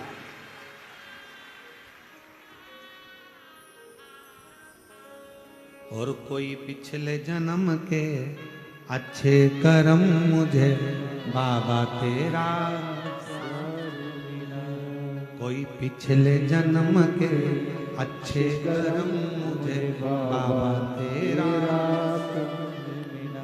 जहाँ सारी दुनिया झुकती है, जहाँ सारी दुनिया झुकती है, मुझे वो आली दरबार मिला, दरबार मिला। कोई पिछले जन्म के अच्छे कर्म मुझे बाबा तेरा। अभी आपको कथा में कहा था, एक नाम के ढेर सारे लोग रहते हैं, एक ही तिथि में जन्मे हुए ढेर सारे लोग रहते हैं, एक ही समय पर जन्मे हुए ढेर सारे लोग रहते हैं, पर आपकी रंगत, आपकी संगत और आपकी मेहनत आपको अलग सा जीवन जीने का एक आनंद प्रदान कर देती है, आपकी पहचान बना देती है। आपका परिश्रम, आपकी मेहनत, आपकी संगत, आप कहां बैठ रहे हो, किस जगह पर बैठ रहे हो, किससे मिल रहे हो, किसके साथ बैठ रहे हो, ये आपकी पहचान बनाएगी। एक मक्खी सब्जी पर बैठती है, उसकी कोई कीमत होती है क्या? जम के तो बोलो, आवाज नहीं आई। नहीं। मक्खी शक्कर पर बैठी, उसकी कोई कीमत हुई क्या? अरे बोलो जम के, नहीं। मक्खी जूता चप्पल पर बैठी, उसकी कोई कीमत हुई क्या? नहीं। पर वही मक्खी उड़ते उड़ते सुनार की दुकान पर चले जाए और सुनार सोना तोल रहा हो, उस सोने पर मक्खी अगर बैठ जाए तो मक्खी भी 5,000 की हो जाती है। कहां बैठी है वो देखा। सब्जी पर कीमत मक्खी की नहीं है, जूते पर बैठी मक्खी की कीमत नहीं है, फल पर बैठी मक्खी की कीमत नहीं है। पर मक्खी अगर चतुरता करे, सोने हीरा तोल रहा हो, हीरे का कैरेट निकाला जा रहा हो, हीरे को तोला जा रहा हो और हीरे पर मक्खी बैठ जाए तो मक्खी भी हीरे की कीमत के बराबर हो जाती है। उसी तरह आप कहाँ बैठे हो, पान की दुकान पर बैठ गए तो लोग वो कहते हैं ना, बड़ी बड़ी बैठने के स्थान की कीमत है। एक ड्राइवर अपनी जगह से उठ गया, उसकी जगह पर कोई दूसरा बैठ गया। जितने लोग निकल के जा रहे थे वो एक ही बात कर रहे थे, ड्राइवर साहब गाड़ी कितनी देर में चलेगी। फिर किसी ने कहा, ड्राइवर साहब कहां जा रही है बस। ड्राइवर दूसरा था, चलाने वाला दूसरा था, वो तो उतर के चाय पीने गया। उसकी सिंहासन पर, उसकी कुर्सी पर, उसकी सीट पर कोई दूसरा बैठ गया तो लोगों ने उसको ड्राइवर कहना प्रारंभ कर दिया। उसी तरह आप कहाँ बैठ रहे हो, पान की दुकान पर बैठोगे तो पान जैसा व्यवहार मिलेगा, कहीं दूसरी जगह पर बैठोगे तो दूसरी जगह जैसा व्यवहार मिलेगा। मदिरा की दुकान पर बैठ गए तो सब तुमको नकारते हुए धिक्कारते हुए ही जाएंगे। कहीं जुआरी के पास बैठ गए तो भी तुम्हें नकारा जाएगा, धिक्कारा जाएगा। और कहीं अगर किसी सतगुरु की शरण में जाकर बैठ गए तो तुम्हारा सम्मान होना प्रारंभ हो। और यह प्रसंग कहीं दूसरा जगह का नहीं, इसी महाराष्ट्र की पवित्र भूमि का। महादेव महाराज जी, महाराष्ट्र की पवित्र भूमि पर संत तुकाराम जी का चरित्र आता। कितना सुंदर चरित्र है। संत तुकाराम जी एक बार बैठे हुए थे, रात्रि को नींद नहीं आ रही थी। चार चोर चोरी करने जा रहे थे। संत तुकाराम जी घर के बाहर बैठे थे। उन्होंने देखा बेचारे आधी रात को कोई जा रहा है, ना जाने कौन सा काम आ गया इनको, इतनी रात को जा रहा। संत तुकाराम जी के मन में आया, बेचारों को रात को कोई काम करने वाला नहीं मिलेगा, मैं चल देता हूं। उनको क्या मालूम था कि ये तो चोर है। संत को सब संत दिखते हैं, साधु को सब साधु दिखते हैं, तपस्वी को सब तपस्वी दिखते हैं, सन्यासी को सन्यासी दिखते हैं, विद्वत जन को सब विद्वत जन दिखते हैं। जिसकी जैसी दृष्टि उसको वैसा दिखे। संत तुकाराम जी को लगा चलो, चार चोर जा रहे थे, पीछे पीछे तुकाराम जी जाने लगे महाराज। अब चोर जाते जाते पीछे पलटकर देखे तो उन्होंने देखा कि वो कोई आ रहा है। तो चारों चोरों ने विचार करा, अब इन्हें देख ही लिया है तो साथ में रख लो। एक ने कहा इसको तो चोरी करना आएगी नहीं, तो उन्होंने कहा कोई बात नहीं, बाहर खड़ा कर देंगे, अपन जब हिस्सा लाएंगे तब दे ले चल। तुकाराम जी चल पीछे खड़े हो गए। चारों चोरों ने आकर कहा तुम, तुकाराम जी बोले तुम अकेले आ रहे थे, कहीं मुझे लगा कि कोई बड़ा काम होगा, चार जनी जा रहे हैं, किसी की जरूरत पड़ जाए तो मैंने सोचा मैं भी चलता हूँ, हेल्प कर दूंगा। चोरों ने विचार कर अब आई गए हो तो खड़े रहो, हम अंदर से आते हैं, तुम्हें हिस्सा देंगे, खड़े रहो। चारों अंदर चले गए और चोर अंदर जाकर चोरी करने लगे। तुकाराम जी महाराज खड़े खड़े इंतजार कर रहे हैं। 15 मिनट हो गए, 20 मिनट हो गए, आधा घंटा हो गया, नहीं आए। संत तुकाराम जी को लगा ये वही सेठ जी का घर है जहाँ रोज कीर्तन होता है, रोज कीर्तन होता है और मेरा कभी आना नहीं हुआ। एक काम करता हूं, मुझे लगता है चारों की चारों कीर्तन में लग गए और मुझे बेवकूफ बना गए, मैं भी अंदर चले जाता। जैसे ही तुकाराम जी अंदर गए, हरि विठल का फोटो लगा था, तुकाराम जी ने जेब में से निकाली करताल और करताल बजाना, विठल पांडुरंगा विठल विठल विठल जो कहना प्रारंभ करा। चोरों ने सोचा ये तो पकड़ाएगा, दो पलंग के नीचे घुस गए, दो ऊपर छत पे छुप गए। सेठ जी के नेत्र खुले, सेठ जी के नेत्र खुले तो सेठ जी दौड़ कर आए। आकर देखा तो तुकाराम जी आज तो मेरी किस्मत जाग गई, इतनी रात को संत तुकाराम, जिनको बुलाने के लिए मैंने पूरी जिंदगी निकाल दी, वो कभी नहीं आए, आज आ गए। दौड़कर जाने लगा पानी लेने के लिए, चरण पखारने के लिए आया, दौड़कर आया। आते से बोला, गुरुदेव आप? हाँ, मैं आपके लिए कुछ लेकर आता हूं। संत तुकाराम जी बोले हैं, नहीं कुछ नहीं चाहिए। इतने में सेठ जी को लगा, हमेशा गुरु तुकाराम जी तो जाते थे तो 4-6 लोग उनके साथ जाते थे, आज तो अकेले आए, ये तो आश्चर्य की बात। इतने में सेठ जी ने पूछ लिया, गुरुदेव आज अकेले आए हो? तुकाराम जी बोले, काहे को अकेले, 2 पलंग के नीचे 2 ऊपर। कौन कहता है कि हम अकेले? 2 पलंग के नीचे है, 2 ऊपर। इतने में चोरों ने सोचा कि जूते खाने को मिलेगा, उतर जाओ नीचे। चारों निकल कर बाहर आ गए। सेठ जी अंदर गए, चारों के लिए माला लाकर पहनाए, 5 को माला पहनाए, तुकाराम जी को भी पहनाई, चारों को भी पहनाई, 5 को पानी पिलाए, अंदर जाके श्रीफल लाए, सोने की मुद्रा लाए, 5 को मुद्रा दी, माला पहनाकर संत तुकाराम जी से पूछा, आज आप कैसे आ गए? तुकाराम जी बोले, ये मेरी नहीं, इन चारों की इच्छा थी तो आ गया। मेरी इन चारों की इच्छा थी, आ गया। तुकाराम जी वापिस जाने लगे। सेठ जी हाथ जोड़कर कहने लगे, वापिस कब कृपा करोगे? तुकाराम जी बोले, जब ये चारों ले आएंगे, जब ये 4 लेकर आएंगे। चल दिए। बाहर निकलते से ही चारों चोरों ने तुकाराम जी के चरण पकड़ लिए। जितनी बार चोरी करते पकड़ाते थे उतनी बार जूता खा के आते थे। आज पहली बार चोरी करते पकड़ाए तो गले में माला पहनकर आ रहे हैं। ये आपकी करुणा है, ये आपकी उदारता है, ये आपकी दया है, ये आपकी कृपा है। संगत, रंगत और मेहनत व्यक्ति की पहचान बना देता है। आप किसके साथ बैठ रहे हैं?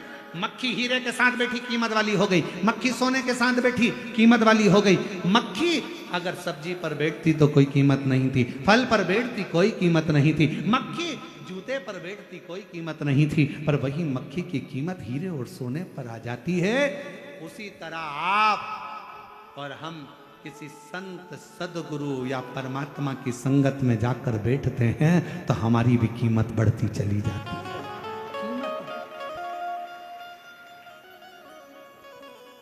और कोई पिछले जन्म के अच्छे कर्म मुझे बाबा तेरा,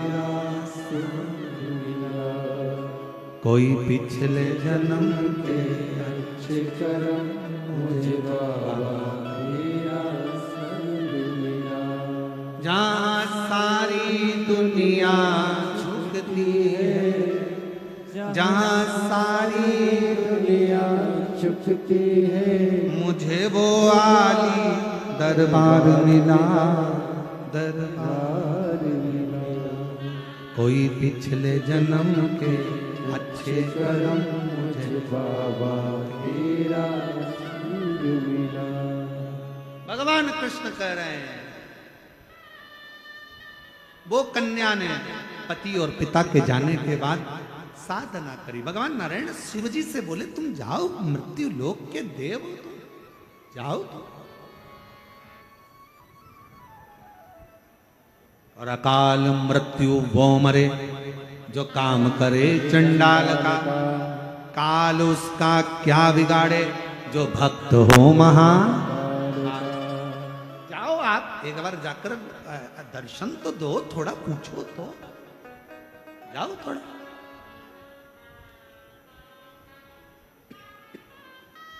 विनय करो, जाओ जाओ। देवादि ने महादेव ने एक बूढ़े का रूप ले लिया, बुजुर्ग का रूप।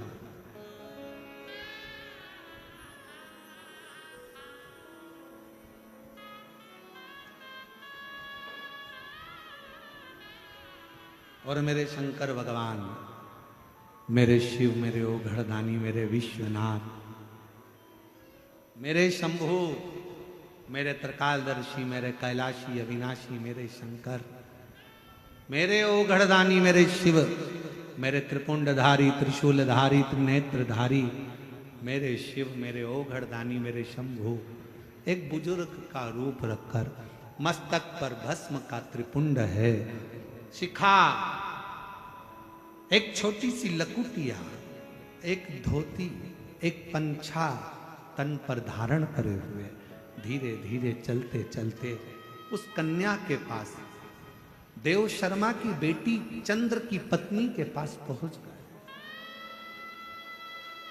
मायापुरी में पहुंचे। ए बेटा, भूख लग रही। भगवान कृष्ण कथा सुना रहे हैं। ए बेटा, भूख लग रही, कुछ भोजन मिलेगा क्या? कन्या ने कहा कि ये भोग लगाने के लिए मैं मंदिर में लेकर जा रही थी शिव जी के। शिव जी के मंदिर लेकर जा रही।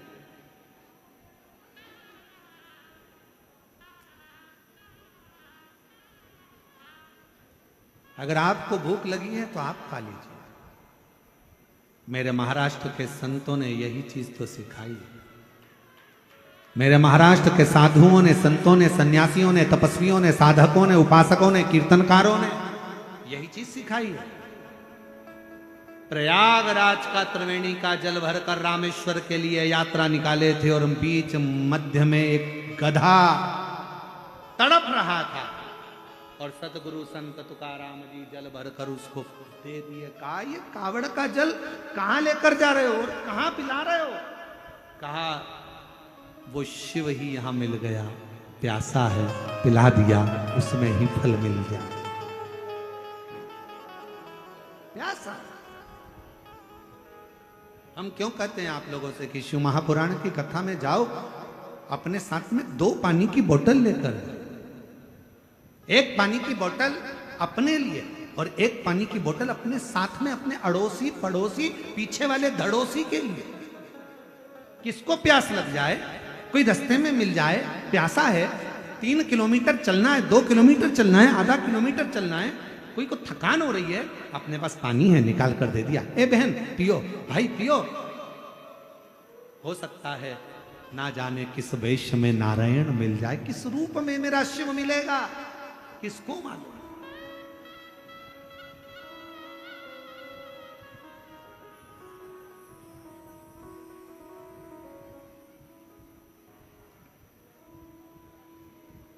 किस रूप में मिलेगा। और महादेव नमन चरणों में स्वीकार कीजिए, सबका किया है मेरा भी कल्याण कीजिए। वो शिव जी को दिया। शंकर जी प्रसन्न हो गए। मांग तुझे क्या चाहिए? बाबा मुझे आप वर दोगे? हाँ। पक्का? हाँ। कौन हो आप? कन्या ने पूछा, लड़की ने पूछा कौन हो? शिव कहते हैं, मैं विश्वनाथ, दुनिया का भरण पोषण करने वाला शिव। आज मेरा शंभू मेरे सामने आ गया।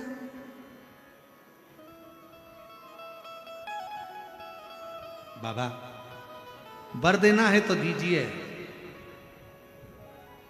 पिता रूपी कल्प वृक्ष मिले और नारायण जैसा पति मिले, इससे ज्यादा कुछ नहीं चाहिए। पिता जैसा कल्प वृक्ष मिले, नारायण जैसा पति मिले, इससे ज्यादा कुछ नहीं चाहिए। भगवान शंकर ने उसी समय कह दिया, द्वापर में तुम्हें नारायण जैसा ही पति, नारायण का ही अंश अवतार भगवान कृष्ण मिलेंगे। तुम सतभामा बनकर जन्मोगी, तुम्हारे यहां कल्प वृक्ष भी प्राप्त होगा। ये उसकी उदाहरण। भगवान कृष्ण कह रहे हैं, सतभामा तुम्हारी पूर्व की करी हुई भक्ति, फिर वही बात आ गई, कोई पिछले जन्म के अच्छे कर्म मुझे बाबा तेरा साथ, पूर्व का।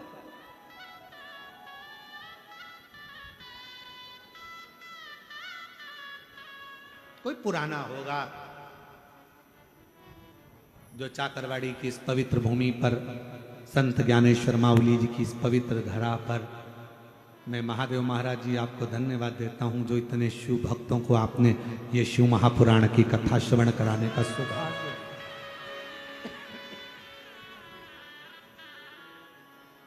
कोई पूर्व का करना श्रेष्ठ जो मिला, और भगवान शंकर और पार्वती का संवाद ही यही कह रहा है।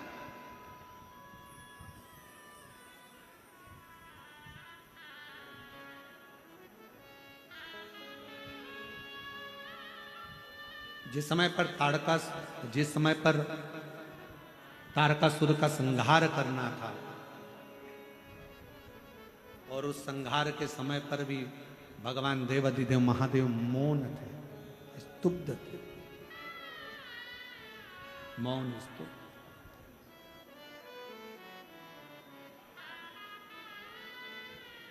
क्योंकि मालूम है ये शिव भक्त है, भले असुर है, पर उसकी वृत्ति में शंकर समाया है, और शिव शिव है, शंकर शंकर है, ओगड़दानी ओगड़दानी। और उसी की कृपा, उसी की उदारता है जो पार्वती जी शिव जी के साथ में बैठकर एकांत में शिव तत्व को धारण कर। हमारे बीच में परम पूज्य काशी से शिव के ही कृपा पात्र भगवान श्री परम पूज्य पंडित श्री गणेश्वर द्रविणी शास्त्री जी हमारे बीच में विराजमान हैं। मैं निवेदन करूं आपका कुछ देर का संबोधन, आशीष वचन आप और हम सबको प्राप्त हो, और संपूर्ण